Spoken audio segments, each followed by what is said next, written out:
Hea filmivaataja, meie Eesti peakokad kutsume sind osa saama Eesti toiduloost.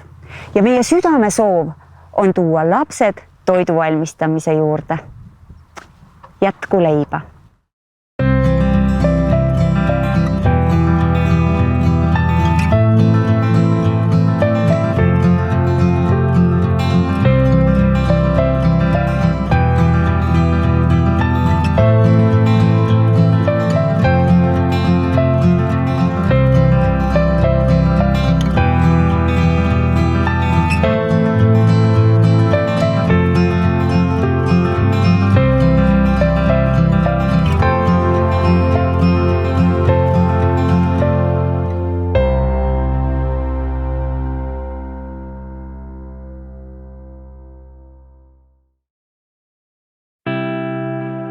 Eesti toidu lugu ja Eesti rahva toitumisharjumused on väga tihedalt seotud loodusega ja keskkonnaga ümber meie. Me asume Põhja toiduvööndis ja johtuvalt sellest on meil 4 aastaaega. Kevad, suvi, sügis, talv. Igal aastaajal on olnud Eesti rahva toiduharjumustes oma iseloom ja oma nägu. Kuivõrd kevadeks on otsa saanud talveks kogutud liha ja lehmad on uuesti hakanud piima lüpsma, siis on olnud kevadisel perioodil Eesti toidulauas suure aukohal piim ja piimasaadused. Ära ei tohi unustada, et eestlane on olnud alati talupoeg ja kasvatanud oma vilja ja loomi ise. Eestlase toidulaud on olnud pigem kesine kui et rikkalik. Ja iga kord, kui toitu valmistati, mõeldi suurelt. Mõeldi selle peale, kuidas aega mitte liiga palju kulutada. Eestlane tegi oma toiduvaru valmis suure katlaga, kust kõik suure lusikaga ühe perena sõid. No hilisemal perioodil siis läksid juba portsjonid väiksemaks, tekkisid uued tehnoloogiad ja 19. sajandi keskel tuli Eestimaa toidukultuuri 2 olulist märksõna. Pliit, mille tulemusena hakkasid eestlased toitu praadima, nii kala kui köögivilju, aga kõige suuremaks võib-olla uustulijaks oli eestlaste toidulaual kartul, sest et senini oli eestlane ju söönud valdavalt leiba, mis oli kultusliku tähtsusega. Eks te olete kuulnud neid ütlemisi ilmselt, et leib on vanem kui meist keegi või et kõike seda, mida eestlane sõi leiva kõrvale, nimetatigi leiva kõrvaseks. Ehk siis kõige olulisem toit oli eestlaste jaoks leib. Aga mitte ainult leiba ei söödud, vaid ka köögivilja.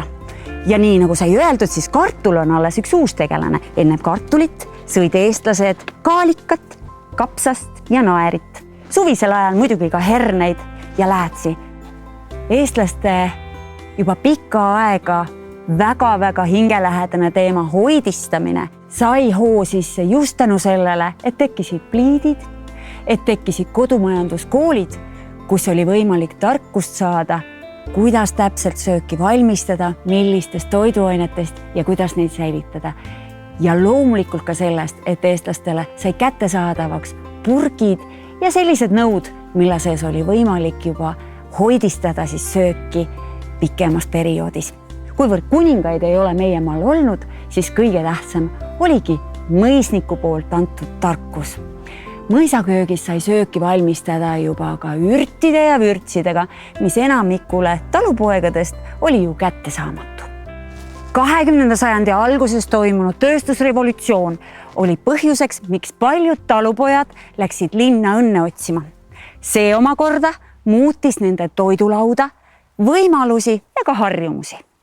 Saabumas oli Eesti toidu esimene kuldajastu. Eesti Vabariigi iseseisvumisega peale esimest maailmasõda toimusid suuremad muutused ka eestlaste toidulaual. Üheks selliseks oli, et restorane ja kohvikuid hakkasid pidama eestlased.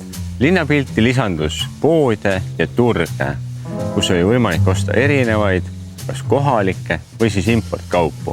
Kohalikest kaladest oli turul esindatud forell, koha, haug ja tint. Importkaupadest oli paremini kättesaadav kohvi, riis, erinevad vürtsid ja roosuhkur, mida eelnevalt asendas köögiviljasuhkur või siis mesi. külades jõudis lauale ka heeringas, mis tänapäeval on väga tavaline ja peetakse üheks Eesti väga oluliseks tooraineks. Nooremad hakkasid rahvapäraste toidu nimetuste asemel kasutama uusi, nagu näiteks kõrt, leem ja roog oli ühe koondnimetusega supp, mida me tänapäevalgi tunneme. Samuti hakkas levima kokaraamatute kirjutamine ja naisseltsid hakkasid läbi viima erinevaid kogemuskursusi, esialgu rohkem hoidistele ja toidu säilitamisele, selleks, et hooajalisi kaupu ja toorainet kasutada ka talve- või kevadperioodil. Linnaelu elavnemisega 20. aastate alguses kujunes üheks argipäeva osaks linnades kella 5 tee joomine, mis on küll üle võetud Inglise traditsioonist, kuid aitas väga tugevalt kaasa Eesti parema kohvikukultuuri arenemisele. Parimatest kohvikutest võib esile tuua Tallinnas kohvik Kultes ja Tartus Werner. Restoranide hiilgeajaks kujunes 30. keskpaik. Menüüd olid kujundatud aastaaegadest lähtuvalt ja igal võimalusel kasutatud erinevaid ulukeid või metslinde. Üheks restoranide lipulaevaks 30. keskpaigus kujunes restoran Tuunoorid, kes alustas igal neljapäeval küünlavalgus õhtusöökidega. Teise maailmasõjaga taandus restorani kultuur Eestist. Väljakujunud maitse-eelistused ja toitumisharjumused asendusid uutega. Järgnevad ajaperioodi tuntakse Eesti kulinaarias seisakuna. Seisak Eesti restorani kultuuris kestis kuni uue vabariigi taassünnini. Siis avanesid piirid ning meieni jõudsid taas peenemad maitsained ning välismaa kokad. Tagasi 40-ndatesse. Eestisse jäi järgi vaid käputäis restorane ja seal sai käia ääretult vähe inimesi. Küll aga hakkas lihtrahvas käima sööklates söömas. Sööklad tekkisid eelkõige suuremate ettevõtete juurde ning pärast seda ka avalikud sööklad. Alguses oli teeninduskultuur sööklates suurepärane.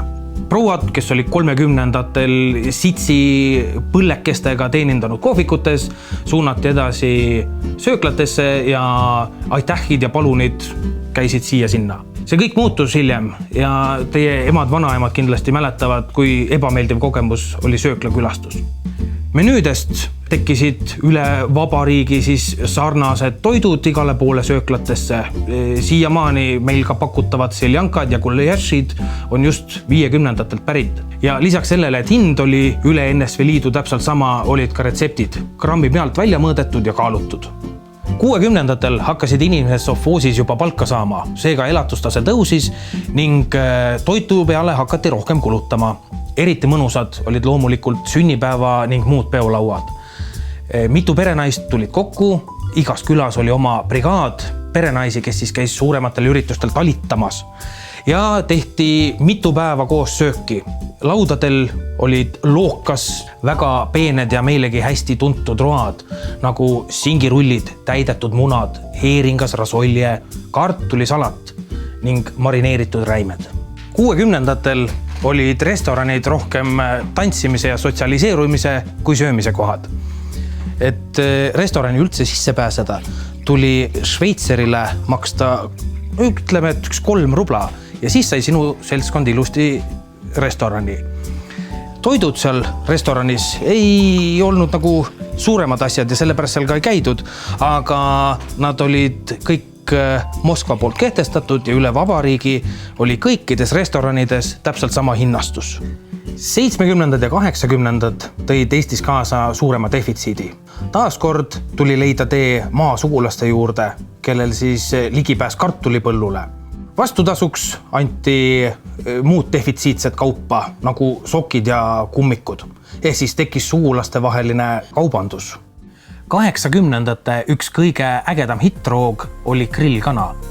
Kõige vingemad restoranid Tartus, Kaunas, Tallinnas, Viru grill hakkasid pakkuma sellist rooga nagu grillitud kana.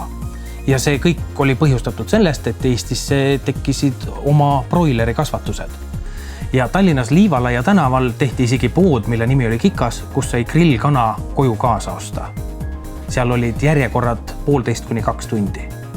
80-ndate lõpus hakkas meile jõudma esimesi välismaiseid kaupasid Soomest. Tulid jenkinätsud, mehukati ja banaanid. Banaanide puhul seisid inimesed järjekordselt tunde ja tunde, et saada omale kobar või 2 täiesti rohelisi tooreid banaane. Aga söökidest tekkisid meil esimesed hamburgerid, pingviinijäätis, bistroodes müüdav täidisega keeduvorst ja soojendatud pitsad. Neid sai soojendada mikrolaineahjudes, mida kõigil veel ei olnud. 90ndate alguses jõudsid Soomest meieni kokad ja restoranipidajad, kelle käe all siis meie kokad said hakata õppima uusi väärtusi, uusi tooraineid, uusi toidu tegemise võtteid. Ja sellest kasvaski välja tänaste vanemate peakokkade põlvkond. Senised Salme Masso kokaraamatud vahetati välja värviliste piltidega soome- ja ingliskeelsete raamatute vastu. Lilian Kosenkranius vahetati välja Jassi ja Martti Koppeliga, kes siis televisioonis uusi retsepte inimestele jagasid. Ning põlvkonna vahetusega Martti Koppeli poeg Joonas räägib teile kohe, kuidas lähenevad toidule 2000ndate aastate kokad. Uued ajad, uued inimesed, uus sajand ehk nullindad viisid hästi palju meid siis edasi Eesti toidumaastikus kindlasti. Hakkasid arenema erinevad variandid, kuidas võimalik on Eestis arendada ennast. Hakkasid tulema uued kokasaated, kus inimesed võisid ennast harida, kodus seda kõike järgi teha. Tulid ka uued toorained. Kõik avanes, et me saime ka kasutada muud kaupa Euroopast, mujal maailmast, mis meie toidukultuuri kindlasti hästi palju arendas. Tulid ka uued söögikohad eri riikidest, mis tõid meie kokkadele ja erinevatele tavainimestele erinevad tehnoloogiad. Ja õnneks on meil, nüüd oleme jõudnud juba nii kaugele, et me saame kasutada enda oma tooraineid, oma juustu, oma köögivilju. Et siin me kasutamegi hetkel suitsutatud tomatit, mozzarellat.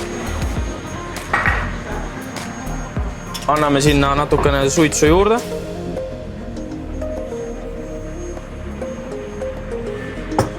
Meie kohalikust juustufarmist teeme õhupalli.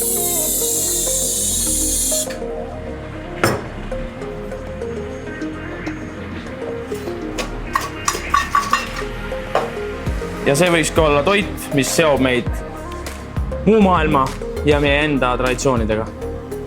Kokatöö ei ole lihtsalt töö, see on kirg, armastus selle vastu, mis sa teed. Kõik, kes su ümber on sinu perekond. See on see, mis meid paneb hommikul tõusma ja õhtul kiiresti magama minema, et tuleks uus päev. See on amet, kus sa leiad endale alati parimad sõbrad, head kolleegid, keda sa oled nõus iga kell aitama. Palun. Aitäh sulle! Mul on väga hea meel, et just sina annad moodsa köögi teatepulga edasi. On vähe Eestis perekondasi, kus on 2 andekat peakokka koos.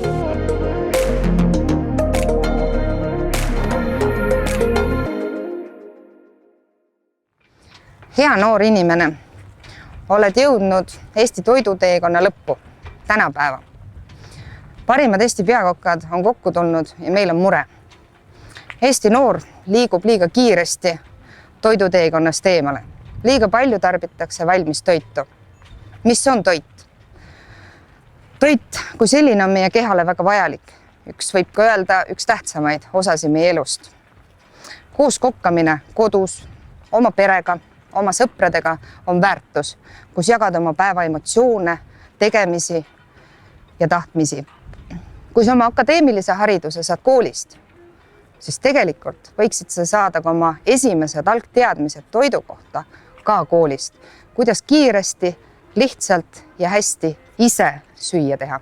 Peakokad on teinud spetsiaalselt sinule videoõpetuse, et sa saaksid veel lihtsamalt, veel kergemalt kodus süüa teha. Kui sa avastad, et terve see maailm on nii põnev ja huvitav ja sinust võiks saada kokk, siis tead, see on väga raske eriala, aga see on ka väga põnev, loominguline, huvitav, täis erinevaid võimalusi. Käia maailmas, reisida ja näidata, kui huvitav on Eesti toit.